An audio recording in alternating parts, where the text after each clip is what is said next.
Hello, welcome to వినారాఘవ cooking channel. ఇవాళ గోంగూర పప్పు మా స్టైల్లో చూపించబోతున్నాను. ఒకసారి ఇలా చేసుకోండి. ఒక గ్లాస్ కందిపప్పు, ఒక హాఫ్ గ్లాసు శనగపప్పు,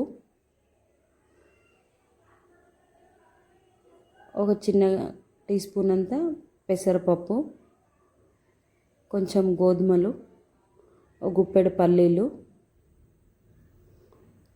కొంచెం ఒక టీ స్పూన్ అంతా బియ్యాన్ని తీసుకొని వీటన్నింటినీ వాటర్ పోసి 1-2 సార్లు కడుక్కోవాలి. ఇప్పుడు పచ్చిమిరపకాయలు ఇంకా వెల్లుల్లి వేసి పేస్ట్ చేసుకోవాలి. దాన్ని యాడ్ చేసుకొని ఇప్పుడు కడిగి ఉంచుకున్న గోంగూరని యాడ్ చేసుకోవాలి. కొంచెం జీలకర్ర, కొంచెం మెంతులు వేసి తగినన్ని వాటర్ వేసి చిటికెడు పసుపు వేసి 3 to 4 విజిల్స్ ఉంచుకోవాలి. ఇప్పుడు తగినంత ఉప్పు వేసి దీనిలోకి తాలింపు వేసుకోవాలి. ఫైనల్లీ వేడివేడి జొన్న రొట్టెలోకి, రైస్లోకి, దేనిలోకైనా బాగుంటుంది. ఒకసారి ట్రై చేసి కామెంట్ సెక్షన్లో తెలపండి ఎలా ఉందో. Thank you for watching my channel.